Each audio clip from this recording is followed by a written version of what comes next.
선포합시다. 하나님께서 하십니다.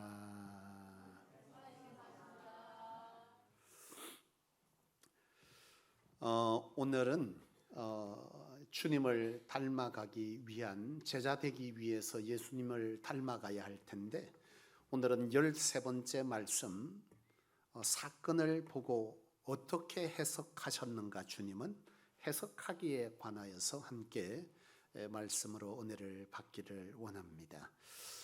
인지치료의 전문가인 엘버트 앨리스 박사가 이런 얘기를 합니다. 사건에 대한 해석은 사람의 감정을 통제한다. 이게 책에서 뭘 말하느냐 하면, 어떤 사건이 일어나잖아요. 그럼 이 사건을 가지고 사람이 해석을 하잖아요. 이 사건을 가지고 사람이 해석을 하는데, 이것을 어떻게 해석하느냐에 따라서 그 사람의 감정이 결정되어지고, 그 감정은 무엇에 이르게 되겠습니까? 행동에 이르게 되겠죠. 그러니까 엘버트가 말하는 것은 바로 사람이 어떤 사건을 봤을 때 어느 쪽에서 보느냐, 왼쪽에서 보느냐, 오른쪽에서 보느냐, 위에서 보느냐, 아래에서 보느냐에 따라서 전혀 해석이 달라지게 되어 있고, 그 해석은 자기의 감정을 만들어내고 그 감정은 행동으로 옮겨지는데, 이것은 곧 신앙적으로 말하면 그 행동은 곧 하나님에게 복이 되기도 하고, 또는 뭐가 되겠어요? 화가 되기도 한다 라고 하는 점에서 해석을 어떻게 하느냐라고 하는 것은 대단히 우리 인생의 중요한 문제다라고 하는 것이죠. 등산을 하는 등산객들이 산을 오릅니다. 산을 오르는데 큰 뱀이 나타났어요. 이 큰 뱀이 나타나니까 사람들이 고함을 치고 달아납니다. 고함을 치고 달아났어요. 여러분, 이 얘기 중에 사건은 뭐겠습니까? 뱀이 나타났다. 그리고 해석은 뭐예요? 달아난 사람들의 해석은 물리면 죽는다의 해석입니다. 그들의 감정은 무섭다입니다. 그들의 행동은 도망가자입니다.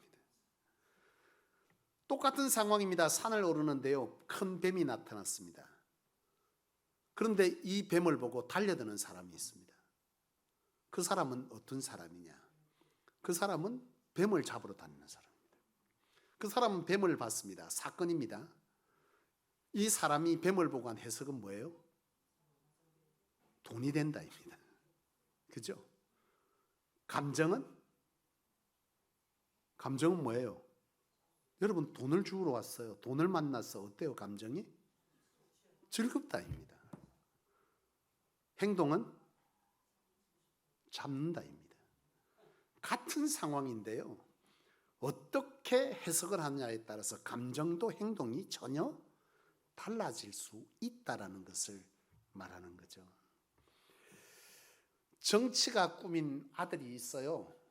이 아들에게 부모님이 얘기를 합니다. 야야, 정치하려면 거짓말을 많이 해야 되는데 우리 교회 정치가가 없는 것이 천만다행입니다. 정치를 하려면 거짓말을 해야 되는데 거짓말을 하면 하나님이 기뻐하지 않아. 그러니까 넌 앞으로 정치를 하지 말아라, 그렇게 얘기를 했어요. 근데 아들이 전혀 다른 말을 합니다. 아들이 말합니다. 정치를 하는데 정직하게 하면 누가 기뻐요? 하나님께서 기뻐하시니, 사람은 뭐하고? 기뻐하지 않지만 하나님이 기뻐하시니 나는 하나님이 기뻐하는 일을 하겠다입니다. 여러분, 어떻습니까? 같은 사건이지만 내가 어떻게 이것을 해석하느냐에 따라서 완전히 다른 결과를 가져올 수 있는 것을 말하죠. 오늘 본문에 한번 보시죠. 오늘 본문은요, 예수님께서 길을 가시고 있는데 예루살렘의 성전에 이르렀을 때에 간음하다가 잡힌 여인을 무리가 데려왔습니다. 그리고 그 무리들이 이 예수님께 이 간음하다 잡힌 여인을 어떻게 할까요? 라고 묻습니다. 이들은 어떻게 할까요? 라고 하기 전에 이들이 이 사건이 뭐죠? 어떤 사건이죠? 사건은 뭡니까? 간음하다 잡힌 여자가 간음이 사건입니다. 이 사건을 가지고 이 사람들은 어떻게 해석했죠? 오늘 본문에 보면 이들이 돌로 쳐야 한다 라고 했습니다. 이건 행동인데요. 그 돌로 치기 전에 그들의 해석은 뭐였어요?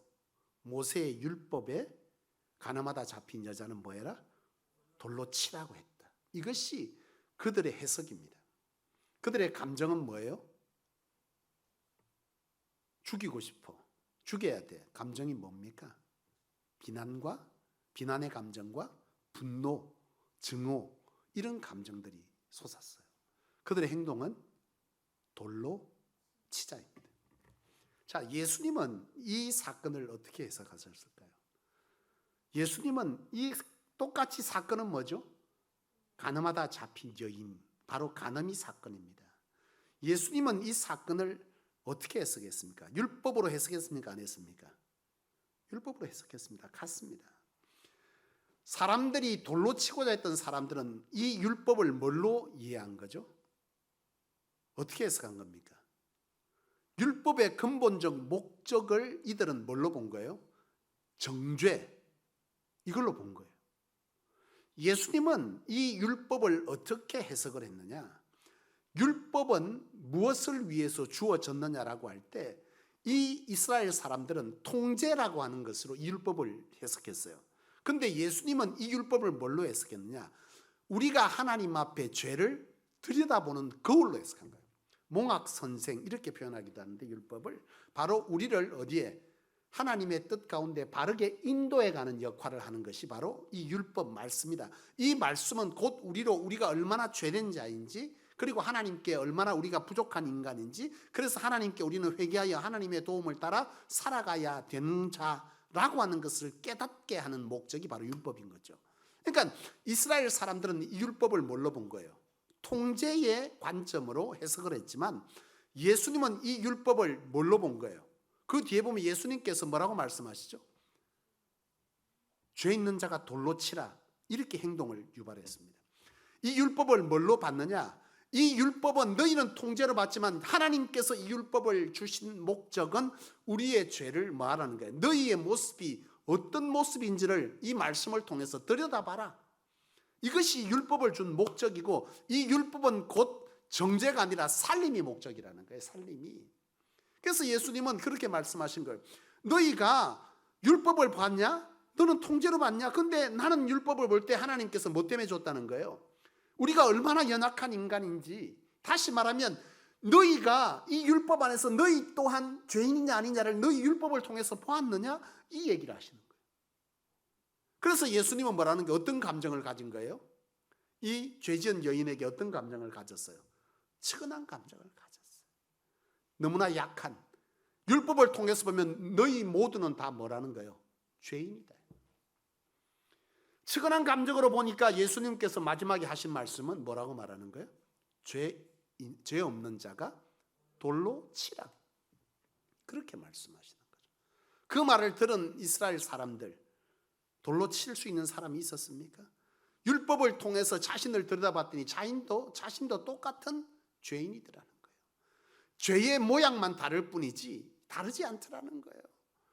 간음 안 했다고 죄 아니냐? 너희가 하나님 앞에 영적으로도 끊임없이 간음하지 않았더냐? 이 여인은 육적으로 간음했다면 너희는 영적으로 간음하지 않았더냐? 하나님 외에 다른 것을 더 사모하고 사랑하지 아니하였더냐? 하나님보다 더 그것들을 우선순위에 두지 아니하였더냐? 너희가 정녕 간음한 적가 없느냐? 라고 하는 것에 그 어떤 사람도 뭐한 거예요? 자유함이 없었던 거죠. 결과적으로 이것을 정죄가 아닌 사람을 살리기 위한 율법의 해석을 했더니 결국 어떻게 됐어요? 결과가 이 여인도 어떻게 했습니까? 마지막에 예수님께서 하시는 말씀은 사람들이 어디 갔느냐? 아무도 없다. 다 갔다. 그래, 다 죄인이더라. 그래, 봤다.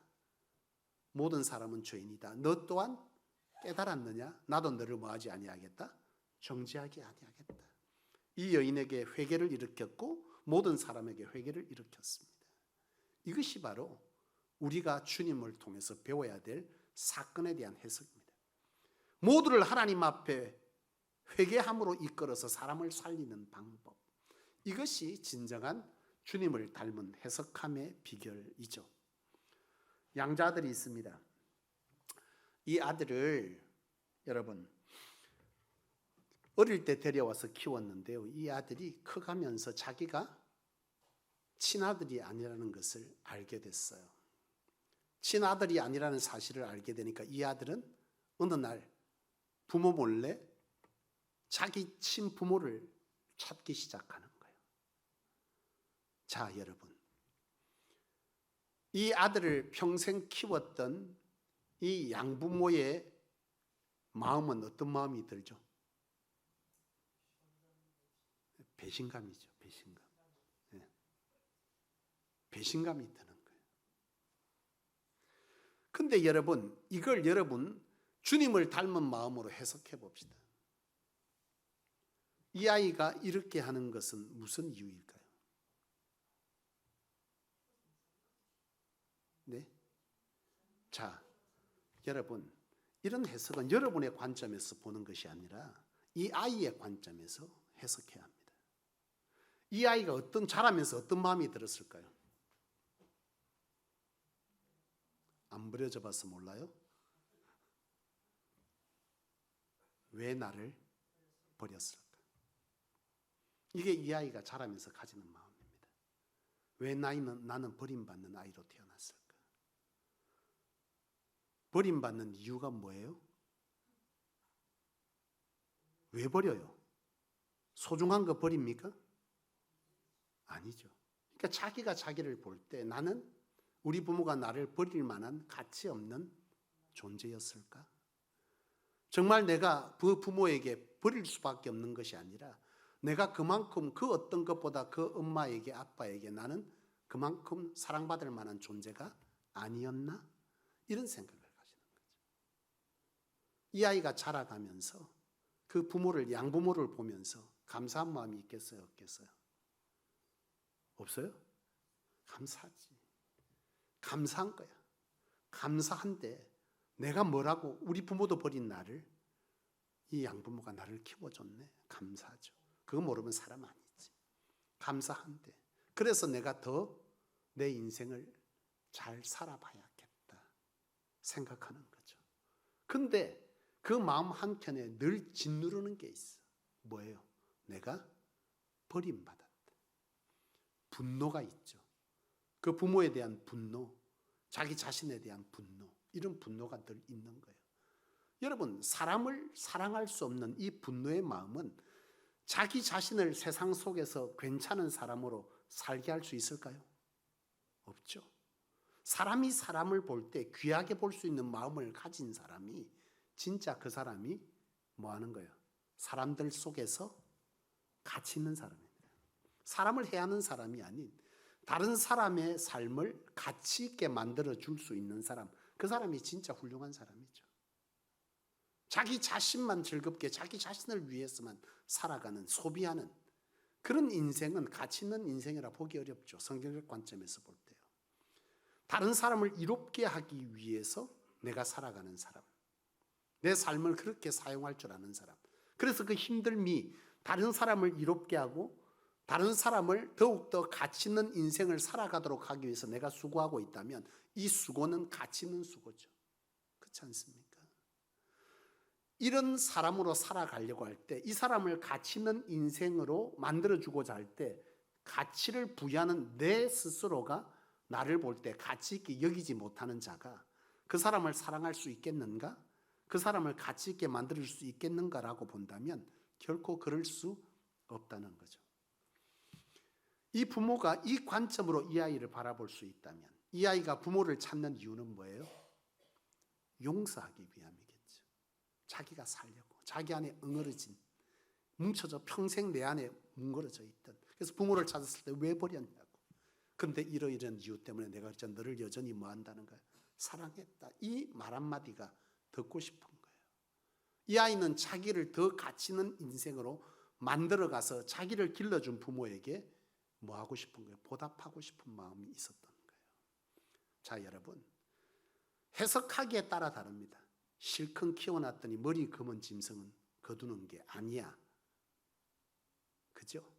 이렇게 이 상황을 해석해버리는 순간 감정은 분노가 일어나고 그 다음 행동은 뭐예요? 나가. 아니면 뭐예요? 잘해줘 봐도 소용없다. 네 하고 싶은 대로 하고 살아. 근데 조금 전에 말한 그렇게 해석을 했다면 이 아이를 볼 때 어떤 마음이 드는 거예요? 기특한 마음, 처량한 마음, 애처로운 마음이 들겠죠. 그런 마음이 들면 이 아이를 향해서 가지는 태도는 도와줄게.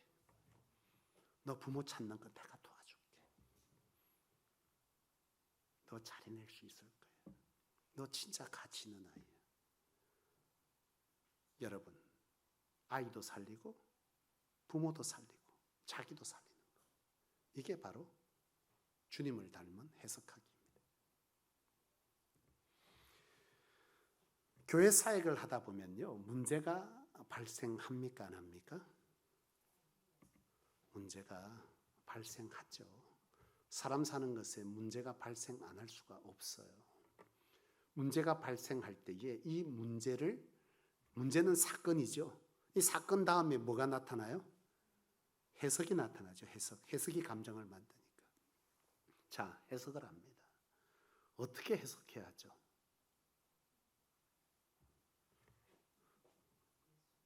너무나 중요하죠. 이 해석에 따라서 전혀 다른 결과를 가지고 옵니다. 이 해석함에 있어서 우리가 주님을 닮아가려면 어떤 해석함을 배워야 하는 거죠? 상대방의 입장에서 해석합니다. 저 사람이 저렇게 하는 데는 왜 저렇게 했을까? 상대방의 입장에서는 자기 입장에서 저거 또 저러네. 저 집사 별나네. 저 성도 정말 왜 저러는 거야? 이건 누구 입장에서 해석해서요? 내 입장에서 해석해요. 상대방의 입장에서 해석은 그가 왜 그렇게 했을까? 생각해보면 그럴 수 있겠다. 여러분, 신앙적인 해석을 해보는 거죠. 그럴 수 있겠다. 그러면 내가 신앙적으로 볼 때 어떻게 해야 되죠? 어떻게 해야 돼요? 살려야지. 그도 살리고 그가 속한 공동체도 살리고 나도 사는 거. 이 해석을, 이 행동을 만들어내야 되거든요. 그러니까 해석할 때 그도 그럴 수 있겠다. 그 입장이면 그럴 수 있겠다라고 하면 또 반대로 그가 그렇게 내게 이렇게 한 것은 그의 입장에서 그럴 수 있겠다라고 생각해 보면 사건은 어떤 문제가 일어나서 그 문제로 인해서 뭐가 된 거예요? 분노가 일어나고 분쟁이 일어났어요. 이게 사건입니다. 이 사건에 대해서 우리는 어떻게 해석하는 거죠? 그럴 수 있겠다. 왜? 그 입장에서 화를 내는데 이유 없이 화내는 사람 봤어요? 이유 없이 문제를 일으키는 경우 봤습니까? 없어요. 그가 화를 내고 그가 또한 그렇게 화를 나도록 만든 사람의 행동 또한 그 입장에서 보면 그가 그렇게 말한 데는 이런 이유 때문에 그렇게 말했나 보다. 서로 입장을 그렇게 바꾸어서 생각해 본다면 우리는 분노가 아니라 뭐예요? 공감할 수 있습니다. 그렇죠? 예수님은 공감했잖아요. 공감해줬죠.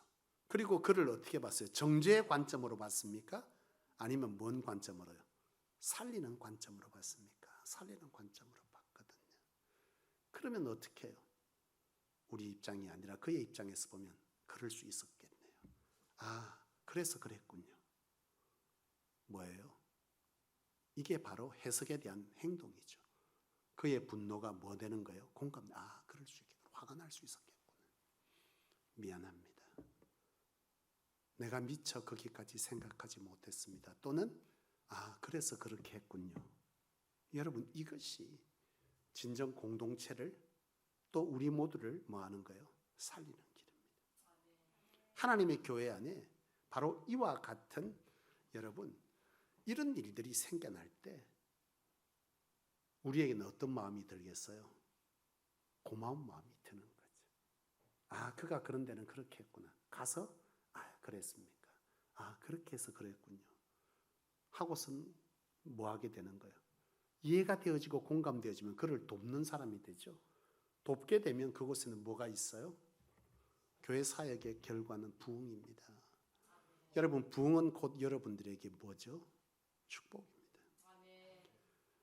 무조건 기도해서 복 받겠다 하지 마세요. 제가 누차 말씀드리지만 축복과 응답은 다른 겁니다. 믿음의 그릇은요, 기적을 일으키는데요. 믿음의 그릇은 기적을 일으킵니다. 기도하여 믿음으로 기도한 적 그 기도는 기적을 만드는데요. 축복의 그릇은 그렇게 받는 게 아니에요. 축복의 그릇은 내가 하나님 마음밭에 합한 자일 때 축복이 오는 거예요. 축복은 하나님 앞에 뭐라고요? 쓰이는 거거든요. 마음밭이 사람을 수용할 마음밭이 아닌 자는 하나님이 쓸 수가 없어요. 그래서 여러분 진짜 잘 알아야 돼요. 무조건 기도하고 열심히 살면 내가 복을 받겠지. 절대로 그렇지 않습니다. 축복은요, 반드시 내가 하나님의 마음에 합한 자로 사람을 수용해서 그를 뭐 할 사람, 살릴 준비가 되어 있는 그 마음의 밭이 크면 클수록, 깊이가 깊고 넓으면 넓을수록 하나님께서 그를 쓰는 방법이 달라요. 기도는 뭐 하는 거예요? 하나님의 은혜와 능력과 역사를 경험하게 하지만 축복은 그렇게 되는 게 아니에요. 그래서 여러분 성경을 자세히 보세요. 정말 그런 부분이 있으면 여러분 절대 그런 데가 없어. 심령이 안 좋은 사람을 하나님이 썼다고 기록한 건 단 한 군데도 없습니다. 단 한 군데도 어떤 경우에도 그가 하나님의 마음으로 사람을 품고자 하는 마음이 없는 사람을 썼다라고 하는 것은 어디에도 없습니다. 단 한 사람도 없어. 제가 이 설교를 그전에도 이와 비슷한 내용은 다르지만 이 단어는 분명 썼습니다. 마음이 고와야 여자가 아니라 마음이 고와야 복을 받습니다. 하나님이 써요. 사람을 상처나게 하고 이해하지 못하고 공격하고 곤란하게 만들고 거기에 대해서 숨기고 거짓하고 속이고 이런 사람을 어떻게 하나님이 써요? 못 써. 하나님이 진짜 축복하여서 부어서 쓰는 사람은 이 심성이 뭐야 돼? 좋아야 됩니다. 심성이 좋은 자예요. 모세든 여러분 다윗이든 이런 사람들이 심성이 약했나요? 아닙니다. 심성이 참 좋은 사람들입니다. 모세 어떤 심성이죠? 모든 이스라엘 백성들을 죄를 범죄함을 죄를 지어서 하나님께서 그들을 뭐예요? 멸하겠다. 금송아지 사건으로 인해. 그때 모세가 한 건 뭐예요? 내 육신을 죽이라가 아니야. 육신을 죽이라는 뭘? 얼마나 고생스러웠겠어 모세가. 나는 그 모세의 마음이 이해가 돼요. 목회를 해보면. 진짜. 나는 이 땅에서 오래 살고 싶은 생각이 1도 없는 사람입니다. 정말입니다. 어떨 때는 하나님이 좀 빨리 데려갔으면 좋겠다. 그 생각이 들 만큼 힘겨울 때가 있어요. 모세도 하나님 나를 데려가십시오 그랬으면, 육신을 데려가셨어요 그랬으면 얼마나 징글징글했으면. 갈 때마다 얼마나 이스라엘 백성들이 그래요. 문제만 일어나면 모세 탓을 하고, 왜 물이 안 나오냐고, 왜 우리를 여기까지 끌고 왔냐고, 왜 그렇게 했냐고 매번 그랬거든. 그러니까 모세가 사람인지라 얼마나 힘들었겠어. 근데 그 힘듦을 표현할 수가 없어요. 어리드는 그냥 묵묵히 참고 가는 거예요. 하나님 앞에서 우는 거지. 그랬으니까 모세가 하나님 내 육신을 걷어가주세요. 이거는 하나님이 보실 때 말이 안 되는 얘기예요. 근데 모세가 뭘 걸어요? 자기 영혼을 겁니다. 이 시간 길어야 100년 되는 시간 빨리 간들었대. 영혼의 시간, 하나님의 시간은 처음과 끝이 없는 알파와 오메가의 그 시간 속에서 나를 영원히 사라지게 할 그 영혼을 걸 수 있는 건 누구나 할 수 있는 일이 아니에요. 엄청나게 이 사람은 뭐가 큰 거예요? 축복의 그릇이 큰 사람입니다. 그런 모세였기 때문에 광야에서 그렇게 아무도 쳐다보지 않는 80대 노인을 하나님이 쓴 이유는 다 그런 거예요. 처음 그가 하나님께 부름받아 쓰임받을 때에도, 쓰임받기 전에도 그의 심령은 뭐예요? 자기 동족의 고통을 자기 고통으로 안을 수 있는 심령이 있는 사람. 나만 잘 먹고 잘 산다지 너희가 이런 심령이었다면 애시당초 모세는 하나님 앞에 쓰임받을 수가 없었어요. 여러분 다윗도 마찬가지입니다. 다윗도 하나님 앞에 범죄했지만 그의 심령은 어땠어요? 한결같았습니다. 하나님 중심이었습니다. 철저하게 다리와 다리 사이에 무릎에 머리를 집어넣고 철저하게 회개했던 다윗. 바로 이런 사람들, 하나님은 그런 사람들을 뭐 한 거예요? 사용하셨다, 축복하셨다는 것이죠. 여러분 축복은 재물이 많은 것이 아닙니다. 축복은 재물이 많은 거라면 이 땅에 복 받은 사람 천지입니다. 예수 안 믿거든. 그런데 축복은 어디서 축복이 결정되죠? 하나님 나라의 심판대에서 결정됩니다. 그것을 어떻게 쓰느냐를 하나님은 반드시 물으시고 거기에 대한 상을 주시는데, 하나님께서 얼마나 기가 막힌 생각을 갖고 계시냐면, 그릇이 안 되는 자에게 재물을 주거나 능을 주면 그 사람이 이 땅에서 도리어 범죄하여 하나님의 나라에서 상은 고사하고 책망받겠죠. 그렇잖아요. 그러니까 그 사람에게 주는 게 맞아요? 안 주는 게 맞아요? 안 주는 게 맞아요. 우리는 자꾸 욕심냅니다. 주세요, 주세요. 왜 안 주세요 도대체? 하나님이 있는 거냐고 없는 거냐고. 왜 이렇게 나를 곤란하게 만드냐고.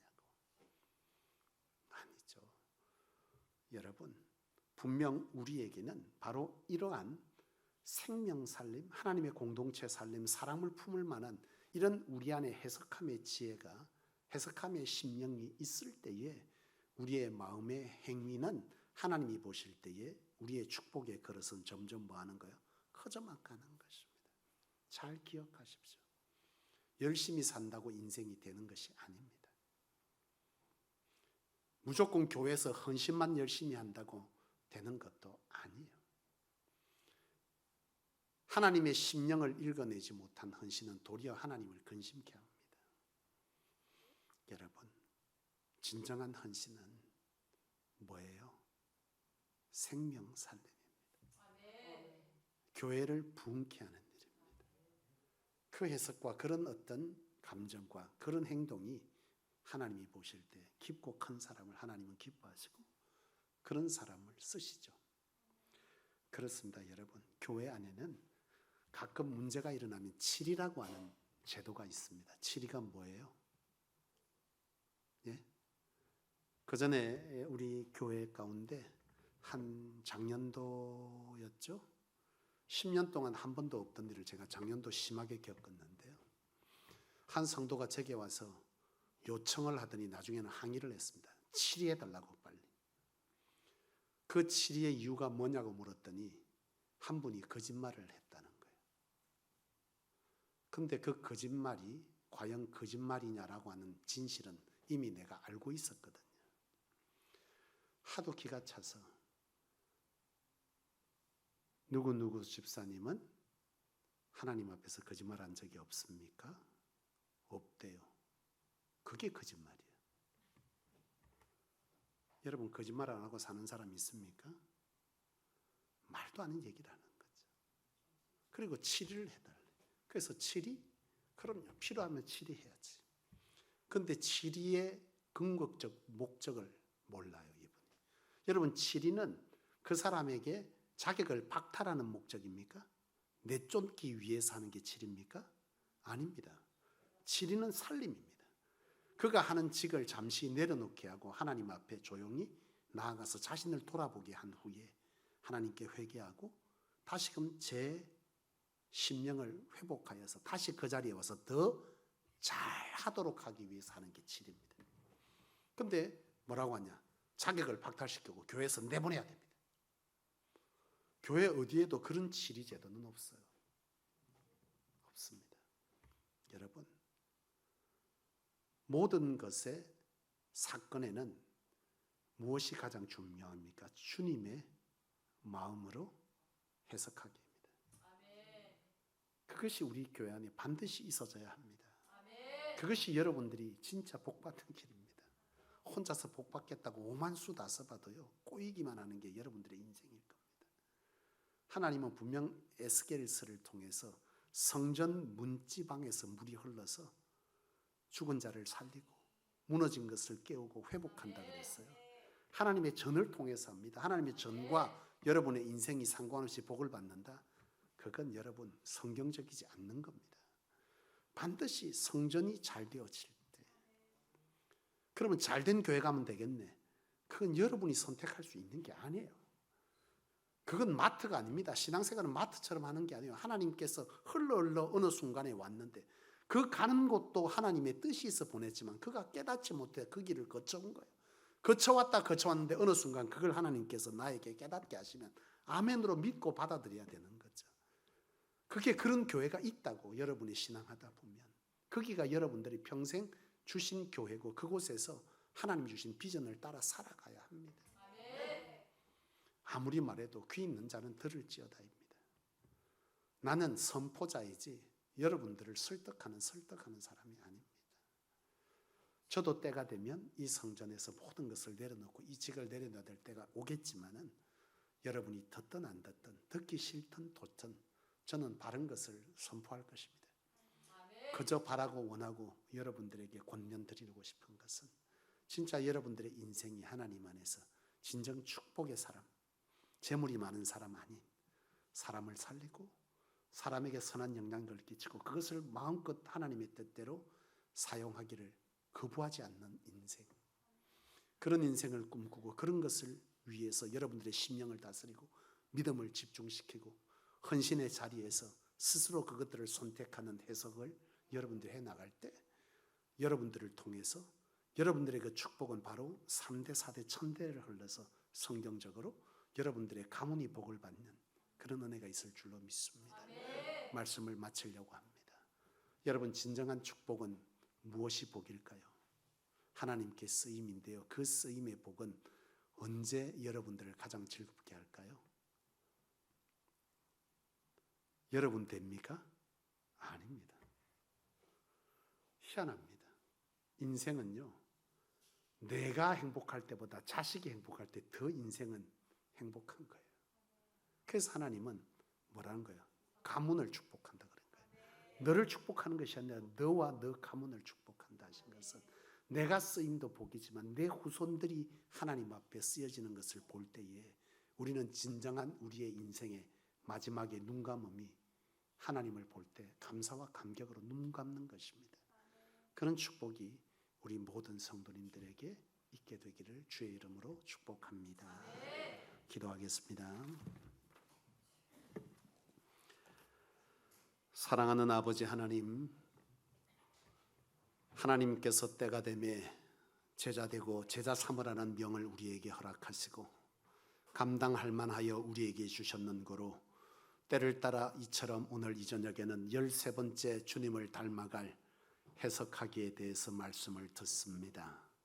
하나님, 일어나는 사건 앞에 우리를 통제할 은혜가 우리 안에 있지 못하고 우리의 감정과 우리의 심령은 단 한순간에 흔들려서 입술로 범죄하고 마음으로 사람을 살인하는 자리에 이르기를 거듭하는 것이 우리의 인생인 줄로 압니다. 하나님, 우리에게 하나님을 향한 성령의 충만을 기도할 수 있도록 도우시고 그리스도의 심장을 갖게 해달라 기도할 수 있는 마음을 허락하여 주시며 그 기도의 자리에서 무릎 꿇는 자 되게 하여 주셔서 우리로는 할 수 없으되 하나님으로 모든 것을 하나님의 방법으로 하나님의 심정으로 해석하고 보듬고 살아내는 우리 모든 성도들 되게 하여 주셔서 진정 하나님께서 교회다운 교회로 하나님의 부흥을 이루어 가시되 그 부흥을 감당할 만한 믿음의 그릇, 심령의 그릇, 은혜의 그릇이 갖추어진 자들이 많아서 진정 이 세대의 교회들을 깨우고도 남음이 있는 은혜의 재단이 이 재단 되게 하여 주시옵소서.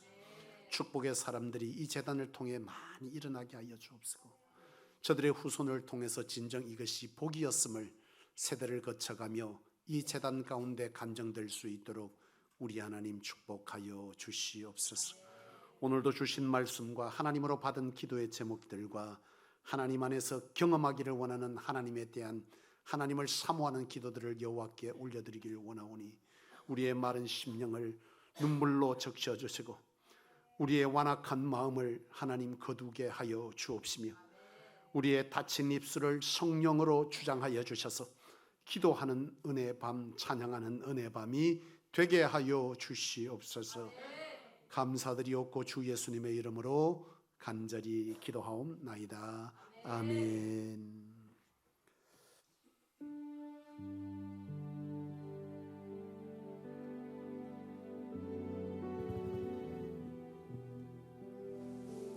여러분, 사람을 보고 만족하는 사람이 있을까요?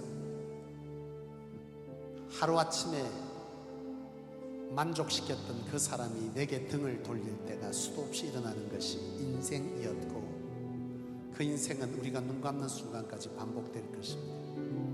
사람을 보면 실족하죠. 사람은 믿음의 대상이 아니라 사랑의 대상일 뿐입니다. 우리의 믿음의 대상은 오로지 여호와 하나님. 그 하나님을 향한 이 찬양의 고백이 우리에게 오늘 이 밤을 기도하는 첫 시간의 고백이 되기를 원하고, 이 고백이 우리 안에 기쁨으로 흘러넘쳐서 하나님 향한 찬양 가운데 시키지 않아도 우리의 손이 여호와를 향해서 박수할 수 있는 그런 찬양의 시간으로 이 시간 하나님을 향해 나설 수 있기를 축원합니다. 이 시간 우리 다 함께 사람을 보며 세상을 볼 때 이 찬양, 우리 함께 찬양 올려드리시겠습니다.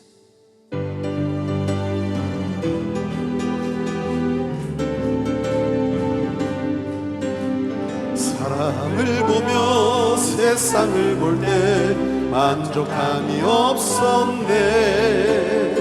나의 하나님 그분을 뵐 때 나는 만족하였네. 사람을 보며 세상을 볼 때 만족함이 없었네. 나의 하나님 그분을 뵐 때 나는 만족하였네. 저기 빛나는 태양을 보라, 저기 서 있는 산을 보아라. 천지 지으신 우리 여호와 나를 사랑하시니 나의 하나님 한 분만으로 나는 만족하겠네. 사람을 보며 세상을 볼 때 만족함이 없었네. 나의 하나님 그분을 뵐 때 나는 만족하였네. 동남풍아 불어라, 서북풍아 불어라. 가시밭에 맥가파 예수 향기 날리 할렐루야 아멘. 가시밭에 맥가파 예수 향기 날리 할렐루야. 주님 내 길 예비하시니 나 기뻐합니다. 주님 내 길 예비하시니 나 기뻐합니다. 여호와 이래 주님 내 길 예비하시니 여호와 이래. 주님 내게 평화 주시니 난 기도합니다. 주님 내게 평화 주시니 난 기도합니다. 여호와 샬롬, 여호와 샬롬. 주님 내게 평화 주시니 주님 나를 사랑하셨네. 주님 나를 사랑하셨네. 날 구원하셨네. 주님 나를 사랑하셨네. 날 구원하셨네. 아멘. 할렐루야 아멘. 할렐루야 아멘. 주님 나를 사랑하셨네. 할렐루야 아멘. 내가 매일 기쁘게 순례의 길 행함은 주의 팔이 나를 안보하니요. 내가 주의 큰 복을 받는 참된 미련 주의 영이 함께합니다. 성령이 계시네. 할렐루야 함께하시네. 좁은 길을 걸으며 밤낮 기뻐하는 것 주의 영이 함께함이라. 전에 죄에 빠져서 평안함이 없을 때 예수 십자가의 공 힘입어 그 발 아래 엎드려 잠든 평화 주의 영이 함께함이라. 성령이 계시네. 할렐루야 함께하시네. 길을 걸으며 밤낮 기뻐하는 주의 영이 함께함이라. 세상 모든 정욕과 나의 모든 정욕 십자가에 이미 몫을 박았네. 모든 밤이 지나고 무거운 짐 벗으니 주의 영이 함께함. 아멘 아멘. 성령이 대신에 할렐루야 함께하시네. 좁은 길을 걸으며 밤낮 기뻐하는 주의 영이 성령이 대신에 할렐루야 함께하시네. 좁은 길을 걸으며 밤낮 기뻐하는 주의 영이 함께합니다. 성령이 계시네. 할렐루야 함께하시네.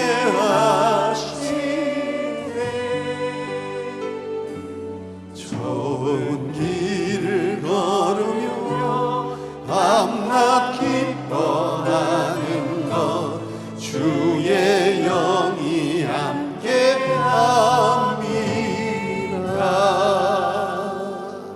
이 시간 우리가 다 같이 기도하기를 원합니다.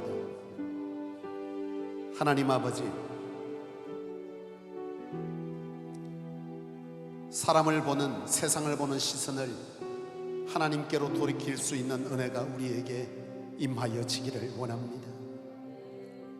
하나님만, 오직 그분만이 우리의 소망됨을 오늘 이 밤 우리가 인정할 수 있도록 성령 하나님, 우리의 심령을 고쳐 주시옵소서.